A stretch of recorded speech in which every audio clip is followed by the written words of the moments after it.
So Drake Dabney announces that he is leaving Baylor, and it seems like that is the case for offensive line coach Eric Mateos as well. Adam Rittenberg wrote yesterday that according to his sources, Mateos will be joining Bobby Petrino and his staff in Fayetteville to lead the Hogs in the same position, the offensive line coach, under an offensive line guy, by the way, in Sam Pittman. And unfortunately for Mateos and for Arkansas, he is not coming off a stellar job at Baylor.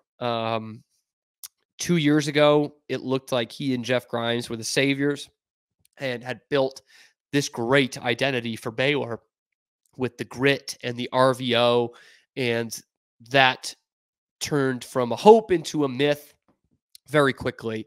And the offensive downfall over the last 2 years has not been as drastic as the defense, but it can be pretty much directly pointed to the offensive line. So I talked about last week that I think Jeff Grimes got kind of a raw deal in his firing when they announced an overhaul of the staff, and it was just him that was getting fired. Obviously, there have been some changes since then with A.J. Stewart and Sean Bell moving positions, and now Eric Mateos out the door. But that said, it just all came back to the offensive line. And while Jeff Grimes was one of the most sought after offensive coordinators in all of college football when Baylor got him, the same could have been said for the offensive line coach in terms of his position as for Eric Mateos. Mateos was a guy that came in with him, and again, he established this identity, which was great for the players that they had. Okay, this was something that Matt Rule would have implemented. Absolutely. Eric Mateos would have been a Matt Rule guy 10 times out of 10 to run a hard-nosed offense with a gritty, hog-like, to steal an NFL one there, offensive line. And it worked with the players that Matt Rule had brought in. But the theme became once Mateos and Grimes started getting more of their players in the door, the worse it got. And you saw it on the field this year, but the numbers are horrid, guys. They are just terrible. Let me go through some of them for funsies. So Mateos takes over, and so does Grimes in 2021. And let's look at the rushing leaders in terms of teams in the Big 12 for each of those 3 years. In 2021, Baylor was first, top of the conference at 219 rushing yards a game.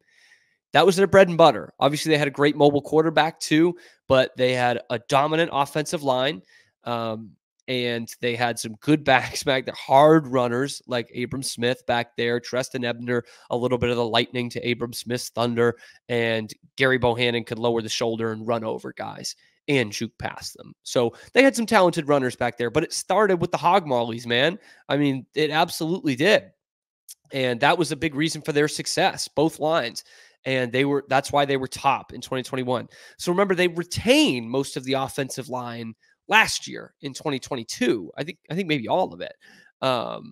And they had some injuries on there in 2022, but the production goes down again.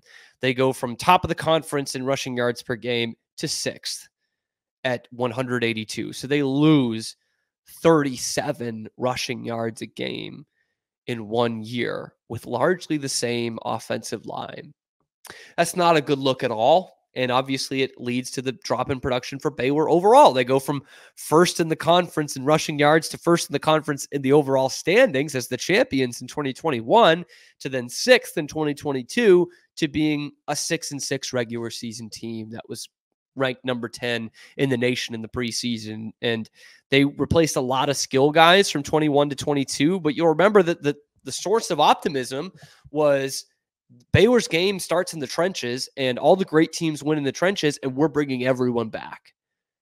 And I don't know if that was a blessing or a curse, because it got worse. And then once those guys left, and it was all Mateos and Grimes' guys, it fell off a cliff. 6th in 2022 in rushing yards per game, and into 2023, they dropped all the way to 13th. 13th.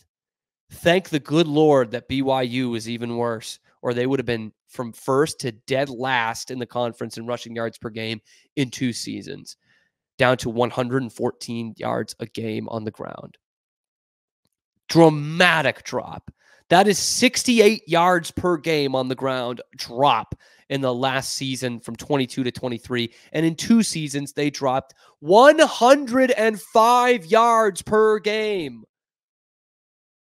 It kind of goes without saying, because you watch this year, you're not going to be anyone doing that.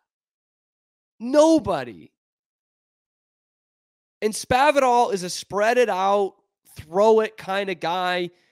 But it would stun me if they were worse next year under Spavital than they were under Grimes and Eric Mateos in the last 2 seasons, really. I mean, again, Spavital took Cal from last in the conference, which he's basically working with now, in rushing yards per game. He took Cal, they were last. They were 14th out of 14, all the way up to 4th this year. They improved by over 100 yards a game. That's a massive, massive adjustment. And Baylor's been going the other way in that department in the last 2 years. But you say, Cam, they got a pass block too. That's important. Okay, let's talk about that a little bit, shall we? You don't have the passing yardage numbers per game isn't as accurate towards an offensive line performance as rushing yards per game is. So I went with sacks instead.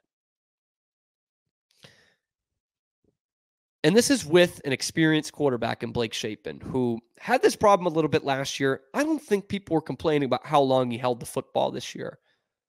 He admitted that was a problem in 2022. That was no such problem in 2023 of him holding the ball too long. He just didn't have enough time to throw. So how about this?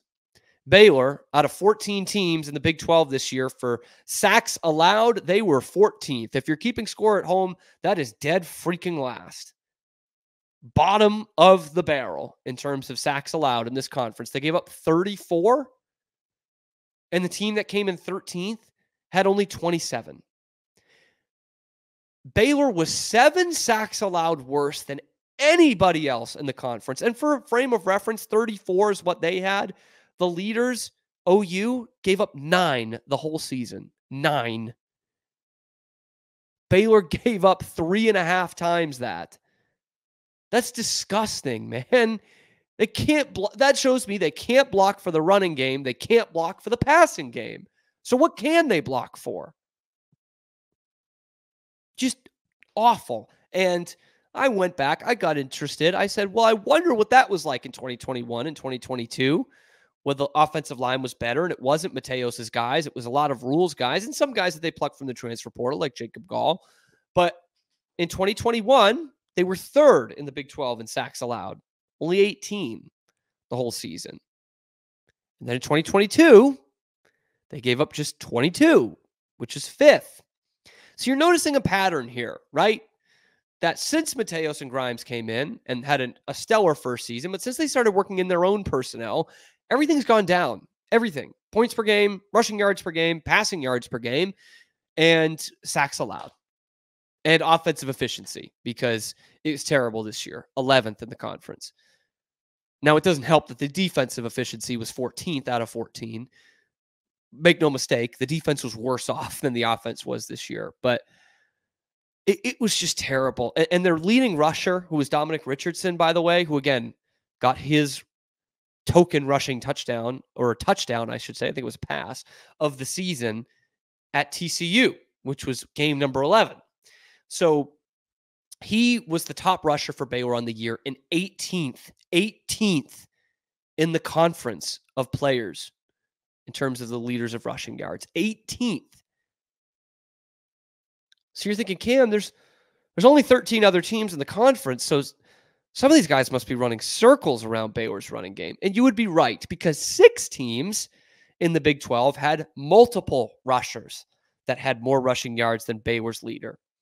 Okay, 6 teams had more than one guy on their roster that had more rushing yards than Dominic Richardson, who was Baylor's leading rusher. In fact, West Virginia, who we saw in the last week of the season, they had 3 guys with more rushing yards than Baylor's leading rusher. The team that was 4-8 last year. Everyone wanted them to fire their coach too. They figured it out. Maybe that's a silver lining, or maybe that just shows how bad Baylor was this year. But anyway, I mean, he's got to rehab his career a little bit. It's just, this is the kind of the disappointing part. I mean, because the defense was historic in 2021, and I don't think you'd be too shocked if I told you that it was going to be on a decline the next 2 years. You didn't think it would be this precipitous, for sure. It shouldn't be this steep a downfall, absolutely. But with the offense, it looked like, well, that wasn't quite good. It wasn't great. It was good enough in 2021, but they have this identity that they're going to be able to recruit guys and have a culture here of running the heck out of the football. RVO. We all bought into the RVO and the grit and the guys in the trenches. And it just got worse and worse, bottoming out this year. So I hope for Mateos' sake, seems like a great guy and everything. I hope working under a guy like Sam Pittman, an offensive line guy, and a good offensive coach in Bobby Petrino as his OC, I hope that works out. But shifting to defense, there is one of the leaders of Baylor's pretty bad defense, but he had a pretty good year, coming back to the Bears in 2024. But I also got to tell you that today's episode is brought to you by one of my favorite sponsors. Not that I have any favorites, over at FanDuel, America's #1 sports book. And look, this is a great time of year. We just had conference championship weekend in football. We've got bowl season coming up, which is just the best time to bet on college football games. We got some big time college basketball games, not the least of which include Baylor. We've got NBA, NFL. It's all going on. And so it's the best time of year to join FanDuel. If that doesn't convince you, let me convince you a little bit more, okay? Because right now, new customers get $150 in bonus bets for any winning $5 money line bet. That's $150 if your team wins. You're doing okay if that happens. So if you've been thinking about joining FanDuel, this is the time. This is the time to do it. And I love it because it's so easy to use. Okay, they've got options for spreads, player props, over-unders, and more. I mean, I was using it this weekend. I think, if I'm not mistaken, the Big 12 and the Big 10 championship game both had 22-point spreads, which is crazy for a conference championship game. It's a worse look for the Big 12 because they send their two best teams there. The Big 10 does not. And anyway, I was betting the under in the Big 10 game, and I was betting Michigan and the money.